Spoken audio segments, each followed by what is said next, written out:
మీకు మీ కుటుంబ సభ్యులందరికీ కూడా కనుమ పండుగ శుభాకాంక్షలు.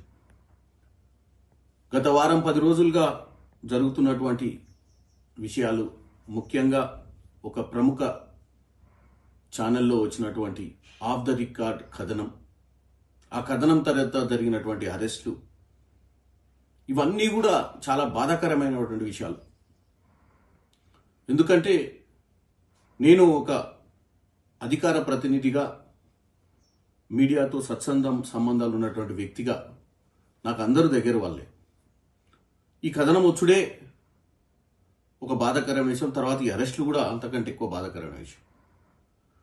కానీ మీరు అర్థం చేసుకోవాల్సింది ఏంటంటే, ఆ కథనం ద్వారా ఒక మంత్రివర్యులే బయటకు వచ్చి నాకు ఇంత విషయం ఇచ్చి సంపరాదని, మీకు అంత కోపం ఉంటే అని చెప్పేదాకా వచ్చిందంటే ఒక్కసారి మనం ఆలోచించాలి. ఒకప్పుడు జర్నలిజంలో సంపూర్ణమైనటువంటి సాక్ష్యాధారాలతోటి కథనాలు కానీ వార్తలు కానీ రాసేవారు.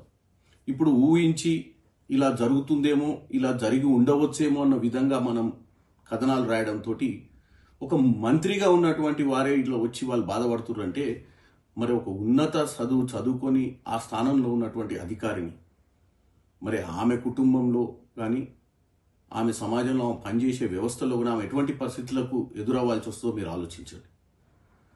ఈరోజు ప్రభుత్వం మీద తీవ్ర ఒత్తిడి రావడం వల్లనే దీనికి ఎక్కడో కాడ ఫుల్ స్టాప్ పెట్టాలి ఆఫ్ ద రికార్డ్ కథనాల కన్నా ఉద్దేశంతో ఈరోజు ముఖ్యమంత్రి రేవంత్ రెడ్డి గారైనా ప్రభుత్వంలో ఉన్నటువంటి నాయకులైన నిర్ణయం తీసుకోవాల్సి వచ్చింది.